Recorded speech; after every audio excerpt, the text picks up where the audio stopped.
좋은 것을 주시는 하나님이라는 제목으로 말씀 함께 나누도록 하겠습니다. 여러분, 주기도문 기도의 내용들을 여러분 잘 아실 겁니다. 주기도문을 자세히 이렇게 설명을 할 수도 있겠지만 핵심은 하나님이 우리가 섬기는 하나님이 아버지 하나님이라는 뜻입니다. 하나님께 기도를 하되 어떤 분에게 기도하라고 주기도문 가르치고 있느냐 하면 아버지께 기도하라고 가르치고 있습니다. 하늘에 계신 우리 아버지요, 하늘의 아버지요. 이 누가복음 말씀에서는 아버지여 이름이 거룩히 여김을 받으시오며 바로 아버지라고 가르치고 있죠. 마태복음에서는 하늘에 계신 우리 아버지여 이렇게 가르치고 있는데 누가복음은 바로 아버지여 이렇게 부르라고. 그래서 포인트가 강조되고 있는 이 누가복음 저자가 강조하고 있는 주제가 아버지라고 할 수가 있겠습니다. 여러분 아버지는 어떤 분이십니까? 저희 아버지는 좀 수다스러운 분입니다. 저와는 좀 다르게 아버지가 수다가 많으셔서 제가 좀 말수가 적게 된 것 같아요. 제가 말수가 좀 적거든요. 어머니는 말수가 적으신데 아버지가 말수가 많으세요. 근데 지나놓고 보니까 아버지가 항상 엄마처럼 이렇게 말씀을 많이 하셨어요. 이것저것 이렇게 잔소리도 하셨지만 이것저것 인생에 대한 이야기들을 이것저것 엄마처럼 이렇게 얘기를 하시면서 어릴 때 이렇게 지나왔는데요. 지나놓고 보니까 그런 아버지가 참 좋은 아버지다라는 생각이 들더라고요. 그러니까 말씀을 안 하시는 아버지보다는 말씀을 많이 하시고 내 인생에 관심을 가지시고 내가 어떻게 사는지 또 어떻게 살아가야 하는지를 일일이 이렇게 짚어주고 말하고자 대화하고 싶어하는 분 있잖아요. 그런 분이신데 지금도 내려가면 여전히 또 말이 기십니다. 그래서 나에게는 참 복이다 이런 생각이 들어요. 그냥 침묵 지키시는 근엄하게 있으신 그런 아버지보다는 말씀을 많이 하시는 아버지가 저한테는 복이다, 그런 생각을 하는데요. 여러분의 아버지상은 어떻습니까? 엄하신 분입니까? 아니면 따뜻하고 자애로우신 분입니까? 아니면 친구 같은 분입니까? 그러니까 여하튼 여러분의 아버지상이 어떻든 간에 그 여러분의 아버지상으로 하나님 아버지상을 결정하면 안 됩니다. 알겠죠? 엄하시고 심지어는 폭력적인 아버지도 계시잖아요. 폭행을 행하시는 그런 아버지도 있는데 그런 폭행을 당하고 자란 아이들에게 하나님을 아버지라 부르면 안 부르려고 하는 그런 트라우마가 있을 수 있지 않겠습니까? 그러나 여기서 이제 아버지라고 할 때에는 이 성경 말씀에 얘기하듯이 아버지로서 당연하게 자녀들을 사랑하고 또 자녀들에게 아낌없이 좋은 것을 주시는 그런 아버지상, 모범적인 아버지상을 말한다고 볼 수가 있겠습니다. 하나님을 아버지라 부를 수 있는 것은 우리의 크나큰 특권입니다.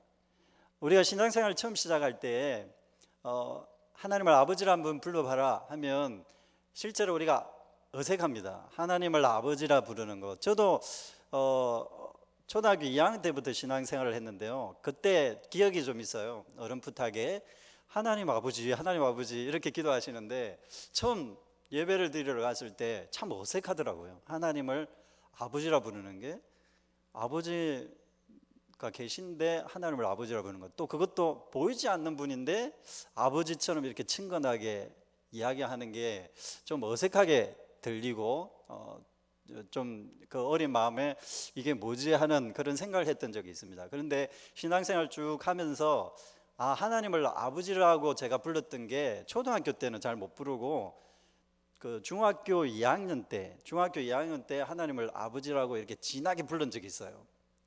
아버지라고 부르는데 정말 감격이 밀려오는 그런 거 있잖아요. 하나님이 나의 아버지라니 하는 어떤 그 감격적인 고백을 이렇게 하면서 기도하면서 하나님을 아버지라 불른 적이 있는데 그 감격을 지금까지 잊을 수가 없어요. 그러니까 아버지와의 연을 이제 맺은 거죠. 쉽게 말하면 육신적인 아버지가 있지만 하나님을 아버지라 부르는 그 순간 그래, 내 육신적인 아버지보다도 더 원초적으로 이전에 내가 태어날 수 있게 하고 내가 존재하는 삶의 의미를 던져주고 그리고 내가 살아가는 인생의 근본적인 어떤 질문 앞에 답을 주실 가까이 계신 분, 저 멀리서 그냥 객관적으로 진리 던져주고 얘다 이게 진리니 받아 먹어라 이렇게 하는 분이 아니라 나의 삶과 나의 생각과 또 나의 모든 가치관을 일일이 점검하시면서 대화하기를 원하시는 그 자애로운 아버지, 그런 아버지를 처음 이렇게 경험하면서 눈물을 흘린 적이 있습니다. 근데 최근에 들어서 이제 제가 한 번 더 이 말씀을 준비하면서 한 번 더 나는 아버지라고 하나님을 고백하고 있는가, 실제로 그때 느꼈던 그 감격과 감격을 그대로 유지하고 있는가, 아니면 냉정하게 따져봤을 때 하나님은 나와 관계없는 분인가, 아니면 그냥 내가 객관적으로 하나님은 위대하시니까 성경에서 아버지라고 부르니까 아버지라고 부르고 있는가, 사실 질문을 하게 되더라고요. 이게 쉽지 않은 거죠. 머리도 많이 컸고 뭐 주일에는 직업적으로 목사니까 하나님의 말씀을 전해야 되고, 그랬을 때 냉정하게 하나님과의 그 관계의 문제에 대해서 깊이 이렇게 얼마나 내가 고민하고 있는가 질문을 하게 됩니다. 여러분은 어떻습니까? 하나님을 아버지라고 부르신 적 까마득하지 하지는 않으신지 모르겠습니다. 까마득하지는. 그런데 뭐 기도를 하신다 하더라도 기도를 할 때 하나님 아버지 이렇게 부름에도 불구하고 왜 하나님을 아버지라고 부르는가 좀 질문해 보신 적이 있으신지 오늘 말씀을 통해서 함께 나누고자 합니다. 그 예수님께서 하늘에 계신 그분, 그 여호와 하나님을 아버지라고 부르라 이렇게 한 것은 유대인들에게는 정말 있을 수 없는 일입니다. 유대인들은 왜냐하면 하나님을 이름을 부르지 않았습니다. 유대인들이 여호와라는 이름도 사실은 하나님의 이름을 부르지 않기 위해서 만든 이름이에요. 자세히 설명드리기는 좀 그렇지만 야훼라고 그러는데, 이 야훼라는 것도 하나님을 직접적으로 부르지 않기 위해서 어떻게 불렀느냐면 아도나이라고 불렀어요. 아도나이. 아도나이라는 것은 야훼 밑에 우리나라로 치면 가나다라 할 때 야, 여 이런 거 있잖아요. 그게 모음을 얘기하는 건데 모음을 붙여서 그 아도나이라 이렇게 붙였어요. 이름을 붙였어요. 아도나이는 주라는 뜻입니다. 주님 이런 거죠. 여러분 우리 기도할 때 이렇게 하잖아요. 아버지 이렇게 하기도 하지만 주님 이렇게 기도하기도 하잖아요. 그때 주님이라는 게 하나님의 이름인 여호와라는 이름을 직접적으로 부르지 않기 위해서 개발한 이름입니다. 유대인들이. 그래서 왜냐하면 그만큼 영광스러운 분이니까 하나님의 이름을 직접 부르는 것은 경박스럽다는 거예요. 하나님을 진정으로 경외하지 않는 거다 이렇게 생각한 거죠. 그래서 간접적으로 부를 수 있는 이름을 지어낸 겁니다. 아도나이. 그리고 글을 쓸 때도 마찬가지입니다. 글을 쓸 때 여호와라는 이름이 나오면 거기를 딱 비워 놓습니다. 띄어 넘어가 버려요. 비워 놓으면 그 비어 있는 부분이 있으면 거기가 여호와라는 이름이 들어가는구나 할 정도로 그 이름에 대한 경외심이 대단했습니다. 왜냐하면 우러러 봐야 되는 영광스러운 하나님이기 때문에. 이 세상을 창조하고 그리고 이 세상의 절대적인 권력자로서 이 세상을 지배하시는 유일한 신이라는 그런 뜻에서 그 영광스러운 이름이니까 근접할 수 없는 이름입니다. 함부로 부를 수 있는 이름이 아닌 거죠. 그런데 예수님께서 기도할 때에 너희들은 하나님을, 여호와 하나님을 어떻게 부르라고요? 아버지라고 불러라. 이건 너무 여호와라고 부르는 것보다 더 나간 거잖아요. 여호와라고 부르는 정도가 아니라 아버지라고 불러라는 거죠. 그 신을. 근데 이게 이제 하나님에 대한 시각을 바꾸어내는 건데요. 예수님께서 요청하시는 것은 하나님을 저 멀리 계신 하나님으로 생각할 필요가 없다 이제는. 왜냐하면 예수님 자신이 하나님이시고 이 땅에 오셔서 하나님의 본체이신 주님이 하나님을 보여주셨기 때문에 이제 하나님은 이 땅에서 너희들과 가까이 있다는 거죠. 우리와 가까이 있다는 거죠. 여러분 그렇게 고백하십니까? 여호와 하나님은 우리 가까이 계십니다. 여러분 사이에 계세요. 하나님 나라는 여기 있다 저기 있다 할 것이 아니고 저 멀리 있다 아니면 뭐 땅 속에 있나 저 하늘 속에 있나 우주 어떤 곳에 있나 이렇게 할 것이 아니라 하나님 나라는 너희 사이에 있느니라, 너희 가운데 있느니라 이렇게 말씀하셨거든요. 그 가운데 있다는 말은 하나님이 계시는 하나님의 나라가 너희들 가운데 있다는 이런 뜻입니다. 그러면 하나님도 그 나라에 계시니까 거기 계시겠죠. 너희 마음에 있다라는 그런 의미도 되지만 우리 관계 사이에 있다 이런 뜻도 되고, 그리고 어디든지 너희들이 가는 곳 어디든지 아니 계신 곳이 없다 이런 의미도 되고, 우리가 하나님의 성전이라고 하는 말씀을 비춰봤을 때는 내가 가는 곳 어디든지 하나님은 계신 거야 되는 거죠. 그러므로 우리는 하나님께 기도할 때에 멀리 있는 하나님을 찾을 필요가 없는 겁니다. 가까이에서, 내 가까이에서 나의 삶을 보살피시고 나의 삶의 문제들을 잘 아시고, 그리고 내가 고민하는 지점을 잘 아시고, 내가 또 염려하는 부분들을 잘 아시고, 심지어는 나의 숨결, 나의 감정, 묘한 감정의 선을 잘 꿰뚫어 보시고 감각하셔서 그것까지 다 아우러서 우리의 필요들을 채워주시기를 기뻐하시는 그런 분이라는 것을 우리가 인지할 필요가 있습니다. 쉽게 말하면 우리와 함께 사시는 분이라는 거죠. 아버지라는 표현에는 함께 사시는 거예요. 내 마음속에 들어오라고 또 성전이라고 이렇게 표현된 거라든지, 예수님께서 내가 문을 두드리노니, 내가 문을 두드릴 때 너희들이 나를 영접하면 내가 어떻게 하겠다고 예수님께서 얘기하셨습니까? 너희 속에 들어가서 너희와 더불어 먹고 마시겠다 이런 말씀을 하신 적이 있거든요. 그걸 거주한다라고 표현을 하는 겁니다. 함께 생활한다, 가정 살림을 같이 꾸린다 하는 그런 뜻입니다. 가정 살림을 같이 꾸리는 그런 존재를 가족이라고 그러잖아요. 가족은 직접적으로 말을 안 해도 서로 표정이나 또는 그 행동 거지나 아니면 여러 가지 그 분위기라든지 얼굴 표정과 또는 행동하는 것이나 말하는 것, 말의 오감 이런 것들을 평소에 지켜보고 있기 때문에 잘 아는 사이입니다. 그걸 가족이라고 그러죠. 여러분, 제가 그렇게 말하니까 잘 못 알아듣는 눈치 같은데요. 여러분 가족은 안 그런가 봐요. 여러분 같이 사니까 아침에 했던 말의 톤과 저녁에 일하고 들어왔을 때의 말하는 톤이 다르다는 게 감지가 되죠. 왜냐하면 그만큼 시간을 많이 같이 보내고 있으니까 그 사람의 그 감각들을 또는 정서나 그 느낌들을 바로바로 이렇게 캐치를 할 수가 있는 거죠. 그런 차원에서 하나님도 그런 분이라는 거예요. 우리와 함께 살고 계신 분이라는 거예요. 여러분, 하나님께서 우리와 함께 사시다라는 것을 지각하고 계십니까? 하나님께서 여러분과 더불어 살고자 원하시는 분임을 여러분 감사합니까? 원하십니까? 여러분은 원하십니까? 하나님 그걸 원하시는데, 하나님께서는 우리와 더불어 함께 생활하기를 원하시는데, 하나님 죄송하지만 저는 아닙니다, 뭐 그렇게 생각하고 있지는 않습니까?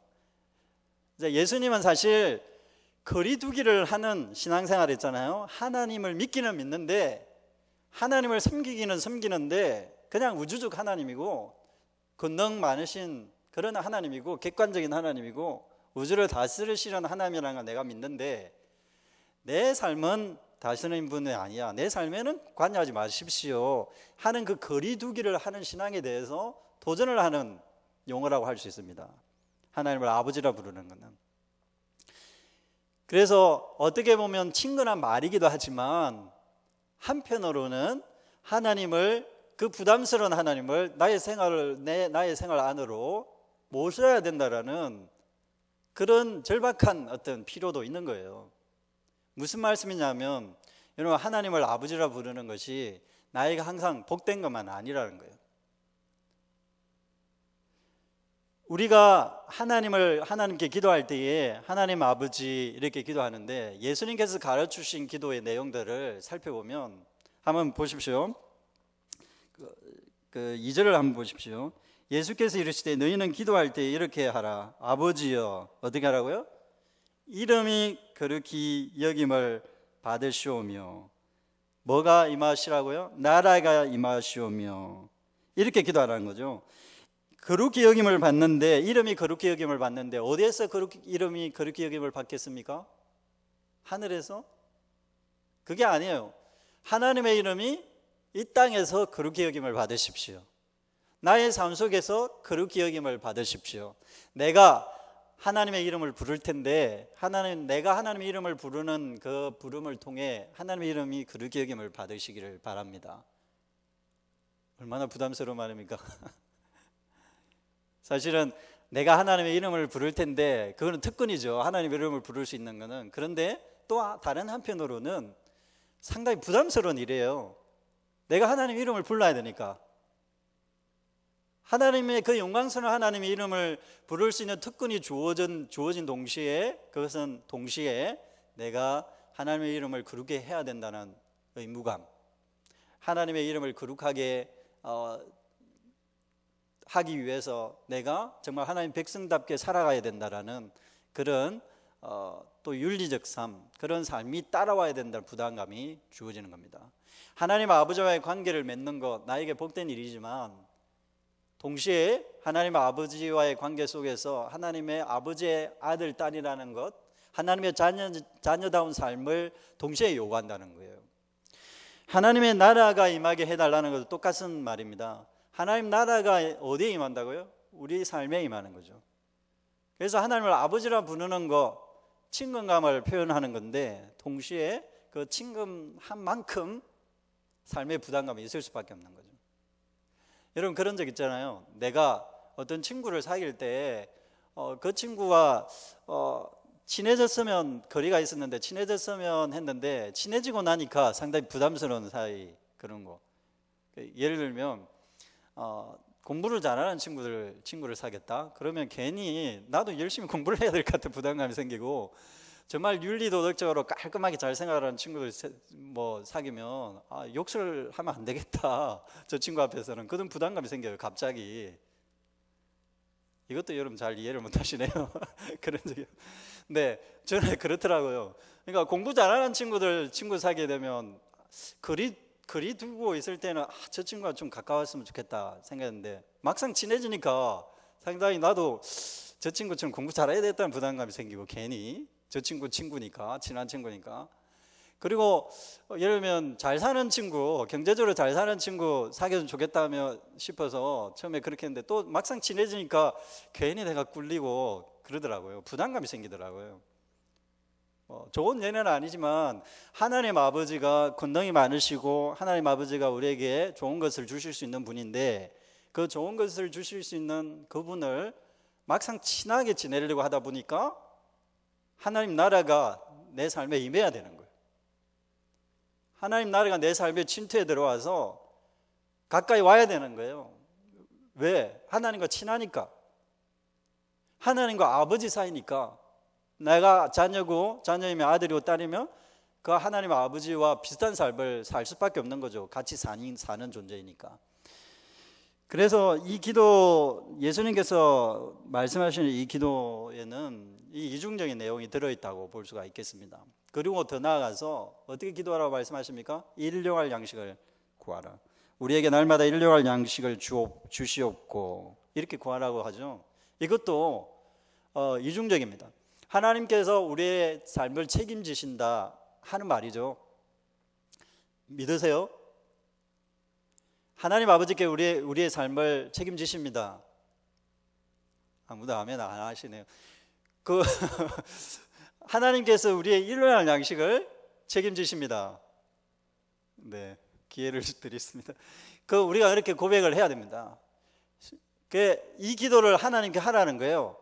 얼마나 복된 기도입니까? 하나님께서 우리의 삶을 책임지신다 라는 기도를 하나님께 드리면 하나님께서 응답하신다는 거예요. 아버지시니까 우리에게 좋은 것을 주신다는 거예요. 일용할 양식을 반드시 주시는 거죠. 그런데 망설임이 있죠. 죄송합니다. 망설여지잖아요. 과연 그럴까? 하나님 아버지가 그런 분임을 알겠는데, 그런 분임을 고백하고 믿어야 되겠는데 과연 그럴까? 부담스럽죠. 사실 그 부담을 끌어안아야 되죠. 하나님 아버지와의 관계를 맺으려면. 죄송합니다. 물 좀.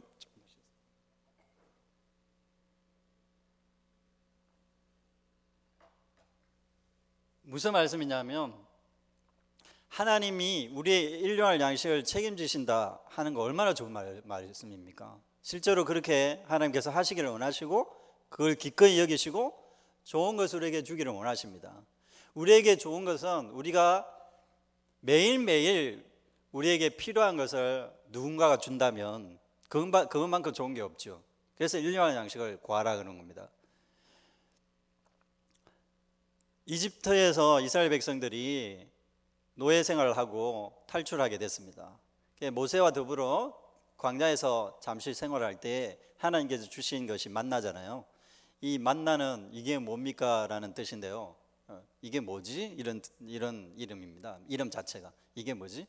그러니까 생각지도 못했던 것이 하늘로부터 내려온 거예요. 그래서 만나는 하늘로부터 내려오는 양식이라는 뜻이에요.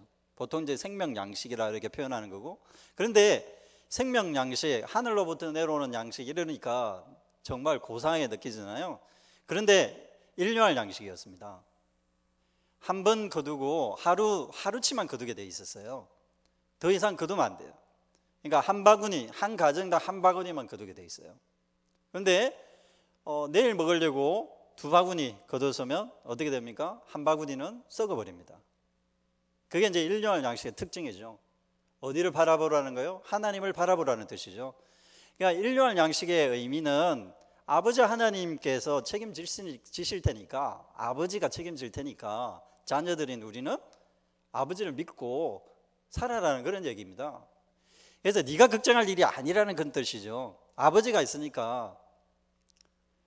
제가 제 자녀들에게 네가 나가서 일해라, 아직 뭐 성인도 아닌데, 성인이면 모르겠는데 성인도 아닌 애들한테 네가 나가서 네가 먹고 살아라, 그렇게 할 수 있습니까? 아버지로서 제가 책임을 져야 되죠.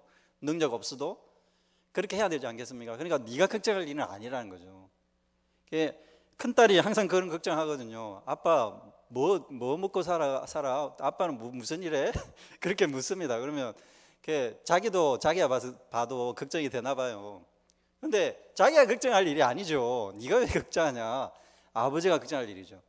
아버지 하나님이 우리의 인생을 걱정하시고 우리의 인생을 책임지신다는 뜻입니다. 그러면 자녀인 우리는 어떻게 해야 됩니까? 일용할 양식을 채워주시는 그분을 믿고 일용할 양식만 바라보고 살아가는 거죠. 더 이상 우리가 욕심을 부리면 안 돼요. 자, 그런데 여기에 이중적인 부담감이 있어요. 또 부담감이 있는 거예요. 왜? 일용할 양식만을 바라보고 살아가라고 하는 말하고 똑같은 거거든요. 그 말은 네가 그 이상의 욕심을 부리지 말라는 요청이 또 있는 거예요. 이게 쉬운 게 아니잖아요. 하나님 해도 너무합니다, 이렇게 말해야 되는 내용이에요. 사실은 예수님의 이 기도를 우리가 다른 각도에서 볼 필요가 있습니다. 우리가 정말 예수님께서 기도하라고 한 대로 기도하라면 이렇게 기도해야 되는 겁니다. 하나님 아버지, 당신이 나의 인생을 책임지시기 때문에, 나의 오늘 하루의 양식을 책임지시기 때문에 저는 최선을 다해서 삶을 살겠지만 내가 물질의 노예가 되지는 않겠습니다. 그리고 욕망의 노예가 되어서 필요한 이상의 것을 위해서 내가 투자하고 투기하고 그런 것 일절하지 않겠습니다. 그리고 필요한 것 채우고 남으면 다른 사람에게, 필요한 사람에게 나누겠습니다. 이 고백을 하는 부담감이 들어가 있는 거예요. 무슨 말씀이냐면 일용할 양식을 우리에게 주시옵소서라는 그 기도에는 하나님께서 일용할 양식에 좋은 것을 우리에게 주시겠다는 믿음, 그것도 들어가 있지만 그 믿음에 걸맞는 행동, 그러면 내가 어떻게 할 거냐는 거예요. 기도만 하고 있으라 그런 말이 아니라 일하면서도, 내가 일상에서 일을 하면서도 하나님께서 우리의 일용할 양식을 책임지시니까 내가 최선을 다해서 삶을 살면 하나님은 나의 필요를 채워줄 것이라는 믿음, 심지어는 그렇게 하지 않는다 하시더라도, 현실적으로 그렇게 드러나지 않는다 하더라도 끝까지 주님을 신뢰하면서 내가 욕심 부리지 않고 소박하게, 특히 일용할 양식 부분에 대해서는 소박하게 삶을 살겠습니다. 그 고백과 행위를, 그 고백에 걸맞는 행위를 따라주는 부담감이 우리에게 주어지는 거라고 할 수가 있겠습니다. 그러므로 일용할 양식을 주시옵소서라는 기도는 하나님께서 좋은 것을 주실 것이라는 믿음에 기대어 있는 겁니다. 하나님께서 우리에게 일용할 양식을 주실 겁니다. 일용할 양식을 주십니다. 그러므로 염려하지 마십시오. 그에 걸맞는 믿음의 행위가 우리에게 필요한 거예요. 그 이상의 욕심을 부리지 마십시오. 더 이상 욕심을 부리게 되면 하나님 아버지께서 우리에게 좋은 것을 주신 것에 대한 사실 거부하는 태도라고 할 수가 있겠습니다. 하나님 일용할 양식 주시지 않아도 됩니다. 내 힘으로 내가 벌어서 내가 더 많이 채우고 내가 부자가 되어서 나의 인생을 내가 책임지겠습니다라는 그런 말하고 같은 거예요. 이거는 이제 모든 부분에 사실에 해당된다고 할 수 있습니다. 제가 게으르게 삶을 살아라, 자기의 인생의 계획을 하지 말라, 이런 말씀을 드리는 게 아닙니다. 자녀들에게 자기의 인생을 계획성 있게 살지 말고 하루하루만 바라보면서 살아라, 이런 말씀을 하는 게 아닙니다. 일용할 양식을 책임지시는 하나님에 대한 믿음은 결국 우리의 인생 전체를 꿰뚫어 보시는 그 하나님에 대해서 신뢰하면서 하나님께서 일용할 양식을 채우시고 우리의 인생을 책임지시기 때문에 그것에 대해서 의뢰하면서 삶을 살아라는 지금 말씀을 드리는 겁니다. 그러므로 주님께 그 의탁하는 기도를 드리는 사람이라면 그 기도에는 어떤 내용이 들어있는 겁니까? 하나님이 주시는 복을 내려주시는 그런 내용만 들어가 있는 것이 아니라, 하나님 그렇습니다, 주님이 나의 인생의 주인이기 때문에 나는 다른 데 집착하지 않겠습니다. 하나님의 백성으로서 하나님께서 가치롭게 여기시는 것을 가치롭게 여기고, 하나님께서 사랑하는 존재들을 사랑하고, 하나님께서 소중하고 아끼는 존재들을 나도 소중하게 아끼고 거기에 열심을 내고 거기에 투자하고 거기에 집중해서 인생을 살겠습니다 라는 그런 기도를 동시에 드리는 것이라고 할 수가 있겠습니다. 우리가 우리에게 죄지은 모든 사람을 용서하오니 우리 죄도 용서하여 주시옵고 우리를 시험에 들게 하지 마시옵소서 라고 간단하게 마태복음 기도와는 좀 다르게 간단하게 엑기스만 뽑아서 이야기하고 있습니다. 내가 다른 사람을 용서할 테니 하나님께서도 나를 용서해 주십시오. 그리고 유혹에 빠지지 않게 해 주십시오. 이제 정말 전체가 관통하는 하나가 되어 있는 기도죠. 하나님께서 이 땅에 내려오셔서 우리의 삶을 책임지시는 하나님이기 때문에 내가 모든 것을 용서할 수 있는 거예요. 내가 용서하지 않을 사람이 없는 거예요. 그러므로 나에게 죄를 범한 사람까지 내가 용서할 테니까 하나님께서도 나를 용서해 주십시오. 이 기도는 약간 역전이 일어난 기도죠. 내가 먼저 용서하는 행위가 먼저 나오고 그 다음에 하나님께서도 나를 긍휼히 여기셔서 나를 용서해 주십시오. 그리고 나서 유혹에 빠지지 않게 해 주십시오. 이 유혹은 온갖 유혹입니다. 핵심적인 거는 어떤 유혹에 빠지지 않는 것일까요? 아버지 하나님을, 오늘 주제와 관련해서 말씀드려보면 아버지 하나님을 아버지라 부르지 않는 그 상태에 빠지는 것, 그걸 시험에 빠지는 거라고 할 수 있습니다. 우리가 간혹 이렇게 생각할 수 있잖아요. 하나님을 나의 인생의 주인으로 모시고 하나님을 나의 아버지로 부르고 모시는 것이 내 인생에 정말 어떤 의미가 있는가? 어떤 의미도 없는 것 같다. 무의미하다. 그렇게 말하고 싶을 때가 있을 겁니다. 그리고 신앙생활 하는 거 있잖아요. 이 말씀을 읽고 말씀을 듣고 말씀을 공부하고 그리고 말씀대로 살아가는 거 있잖아요. 이게 뭐 그렇게 멋진 삶일까? 이렇게 생각하는 거 있잖아요. 그런 거 생각하는 생각까지 다 포함해서 그런 생각이 들어오는 거, 이게 이제 유혹입니다. 시험입니다. 아버지 하나님을 아버지라고 친근하게 있게 부르지 못하게 만드는 것 있잖아요. 그 모든 것들이 우리의 유혹이라고 할 수 있습니다. 하나님을 저 멀리 밀쳐놓고 내 인생에는 관여하지 못하도록 하는 거 있잖아요. 나의 생각과 내가 말하고 나의 관계, 나의 모든 것들에 하나님이 개입하지 못하도록, 그러니까 아버지라 부르지 못하도록 하는 거 있잖아요. 하나님은 아버지가 아니라 하나님 그냥 신일 뿐이다. 그래서 내가 내 인생에 하나님 같은 신 같은 분은 한 분 정도는 있어야 될 것 같고, 그래서 기독교는 믿긴 하는데 아버지로는 내가 섬길 수 없다. 이렇게 생각하는 그 생각들, 그리고 그런 삶의 태도, 이런 것들이 시험입니다. 그런 시험에 빠지지 않게 해 주십시오라는 핵심적인 내용이 거기에 들어가 있는 거예요. 이 시험은 끊임없이 우리에게 사실은 밀어닥칩니다. 여러분, 우리의 삶을 한번 보십시오. 당장 여러분 예배 드리고 나가면 당장 여러분에게 이런 시험이 닥칩니다. 하나님이 거리감이 느껴져요. 하나님 내 인생에 어떤 의미도 없는 같이 느껴져요. 성경에 나타나신 예수 그리스도가 예수 그리스도라는 이름을 내가 부르지 않아도 내 인생을 내가 멋지게 살 수 있을 것 같아요. 그렇게 보입니다, 실제로. 그리고 실제로 그렇게 살아가는 사람 많습니다, 그리스도인 중에도. 그러니까 내가 하나님 정도만 부르고 그냥 객관적인 신 정도로 부르고 형식적인 종교 생활을 해오고 있습니다, 모두.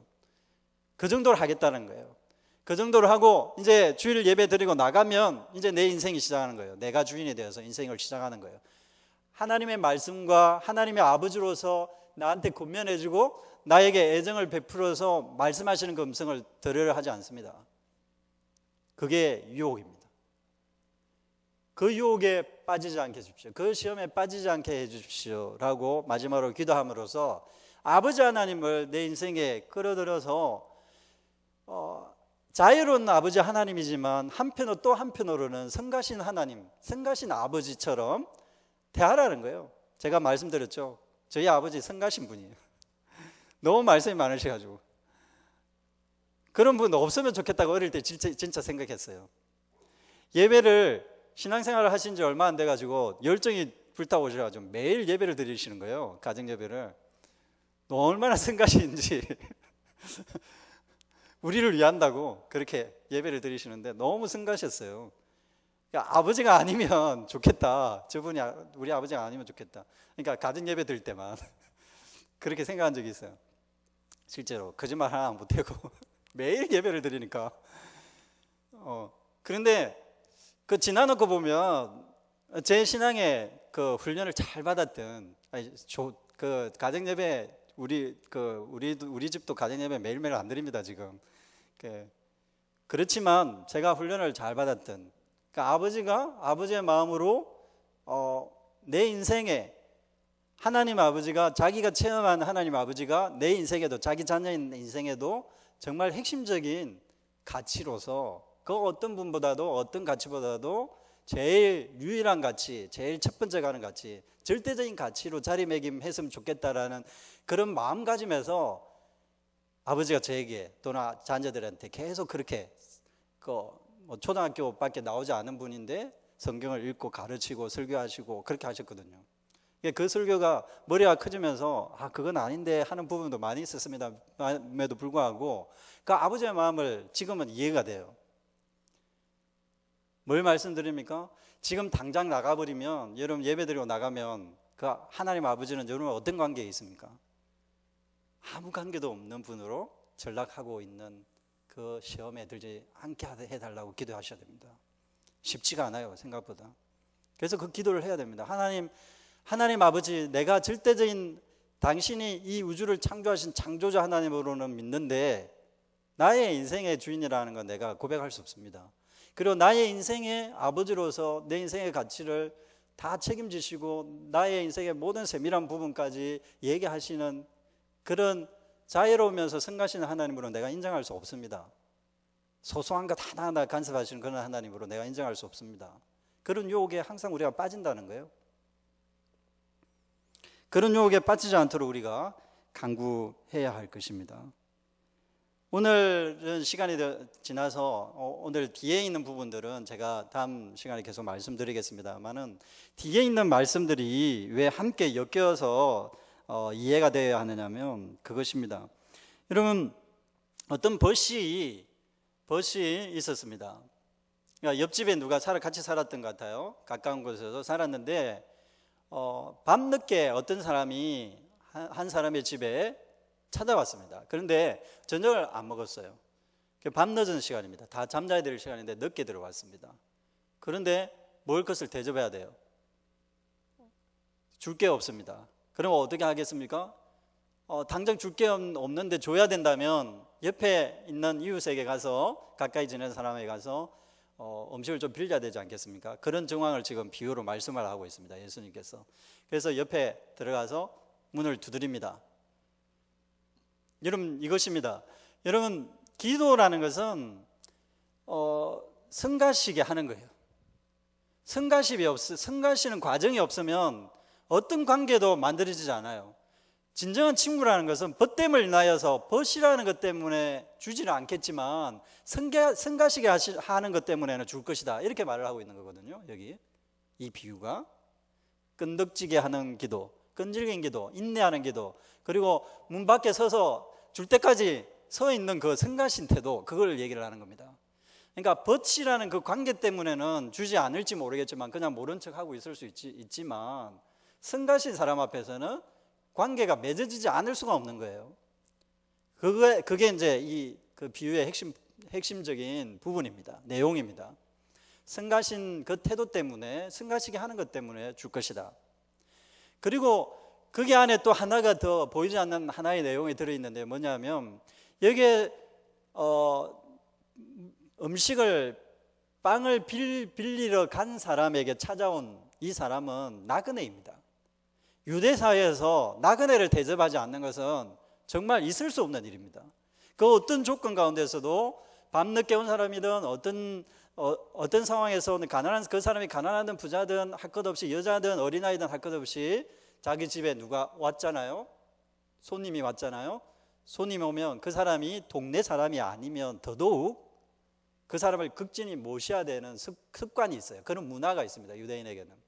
그러면 자기 동네에 찾아온 이 사람을 그냥 내보냈다, 저녁에 뭐 먹을 것도 주지 않고 조금만 자고 그냥 내보냈다, 이런 소문이 다른 동네에 퍼지게 되면 유대 문화에서는 정말 수치스러운 일이에요.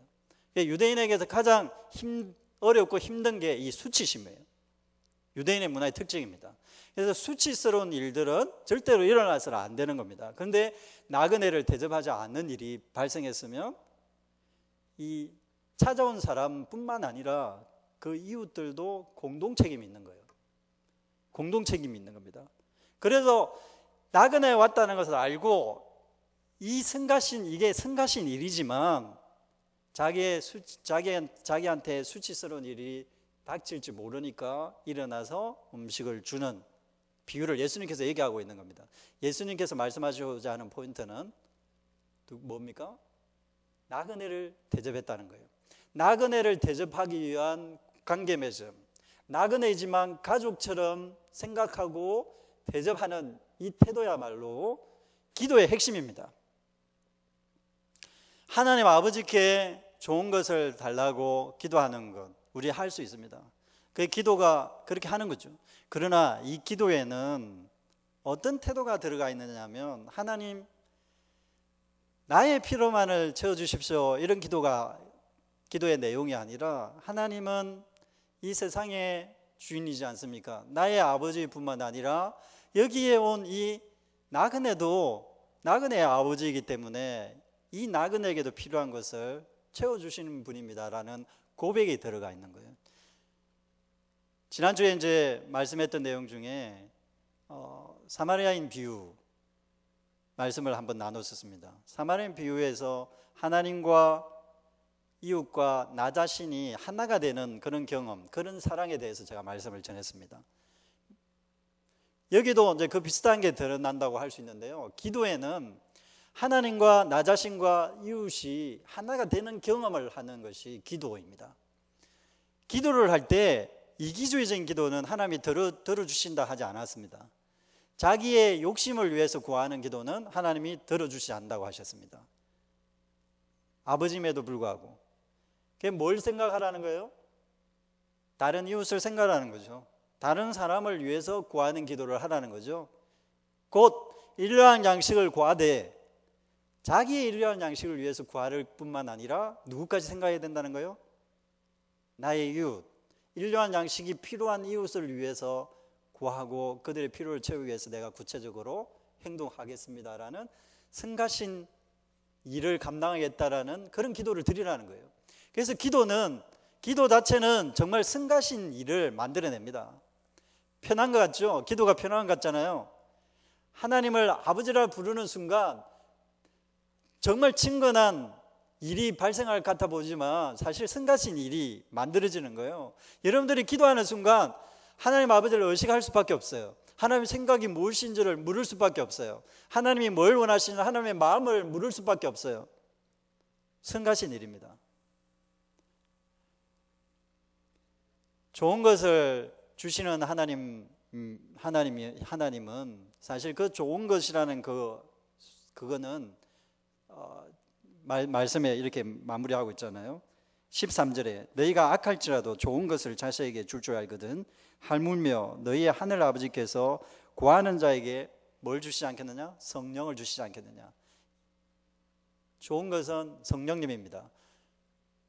여기에서 명확해지죠. 성령님은 우리가 어디에 있든지 함께 하시는 분이죠. 성가신 분이죠.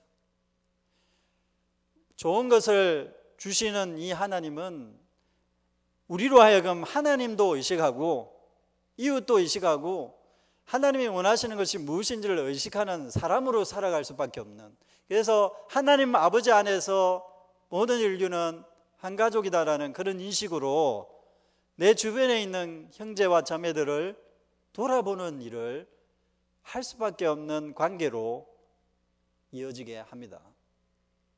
좋은 것을 받은 우리, 하나님께서 좋은 것을 주시는 분인데 좋은 것을 받은 우리가 어떻게 해야 되겠습니까? 좋은 것을 구할 뿐만 아니라 좋은 성령님을 받은 우리가 그 성령님을 함께 나누고, 그가 성령님을 받았든 안 받았든 나의 형제요 나의 자매라고 생각하고 좋은 것을 나눠야 됩니다. 그들도 하나님을 따를 수 있도록 복음을 전할 뿐만 아니라 그들이 그걸 인정하든 인정하지 않든 그들에게 하나님의 자녀다운 그런 복을 나누고 내가 가진 것을 나누고, 그리고 이 세상의 모든 사람들이 하나님 앞에서는 공평하고 평등하고 하나님 앞에서 모두 자유로울 수 있다는 것을 믿는 믿음으로 그들을 자유롭게 하는 일에도 관심을 가지고 기도해야 합니다. 정말 성가신 일이죠. 좋은 것을 받은 만큼 좋은 것을 나눠야 되는 책임이 우리에게 있는 것이고, 하나님은 그런 뜻에서 좋은 것을 우리에게 주고 계시는 분인 거예요.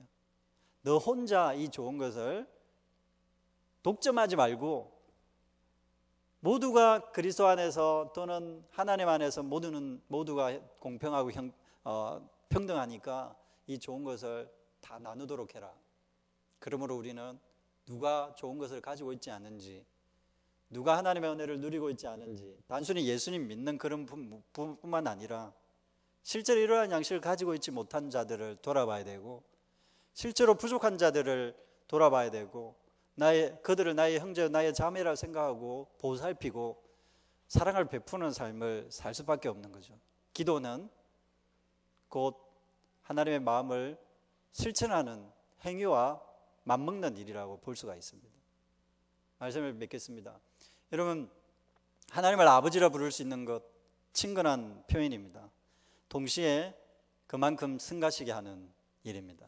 하나님이 여러분의 삶에 개입해 들어와서 우리의 삶에 개입해 들어와서 우리의 삶에 일일이 수다를 뜨시거든요. 너 이거 어떻게 생각하냐? 이거 너 어떻게 할 거냐? 이거 그렇게 해서 되겠냐? 그래, 네 생각 한번 들어보자. 나는 이렇게 생각하는데 내 마음은 이런데 너는 어떻게 생각하냐? 하나님 아버지로서 하나님 아버지가 바라보는 그 평가와 그 말씀에, 우리를 존중하면서 하시는 말씀에 우리가 하나님, 당신의 뜻이 이 땅에서 이루어지기를 원합니다. 당신의 뜻이 하나님의 나라가 이 땅에 임해서 내 삶에 임해서 이 땅이 하나님 나라가 되면 좋겠습니다. 이 땅이 하나님의 가족같이 정말 사랑이 넘치는 그런 나라가 되면 좋겠습니다. 내가 성가시더라도 그런 나라를 세우기 위해서 시험에 빠지지 않고 제가 노력하겠습니다. 그게 좋은 것을 주시는 하나님을 기대하면서 구하는 기도입니다.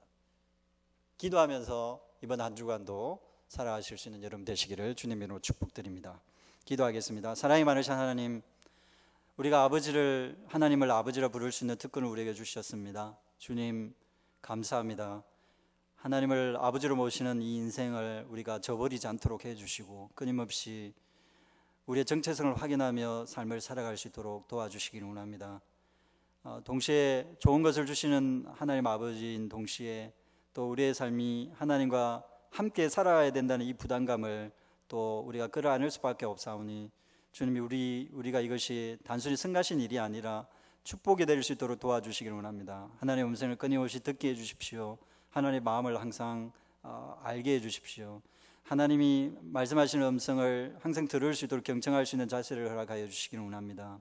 동시에 하나님의 마음이 이 세상 모두에게 모든 사람에 미친다는 사실을 알고 이 세상을 향하여 또 하나님의 시각으로 바라볼 수 있는 사랑의 마음들로 이 세상을 바라볼 수 있는 그런 시각들을 우리에게 허락하여 주시고 그리스도인으로서 하나님의 백성으로서 사랑의 책임들을 다하면서 살아갈 수 있는 한 주간이 될 수 있도록 축복하여 주시옵소서. 우리의 삶에 구체적으로 개입하셔서 우리와 대화하기를 원하시는 주님의 그 마음을 알아 이번 한 주간도 주님과 교제하며 주님과 더불어 살아가는 한 주간 될 수 있도록 축복해 주옵소서. 예수 그리스도의 이름으로 기도드립니다. 아멘.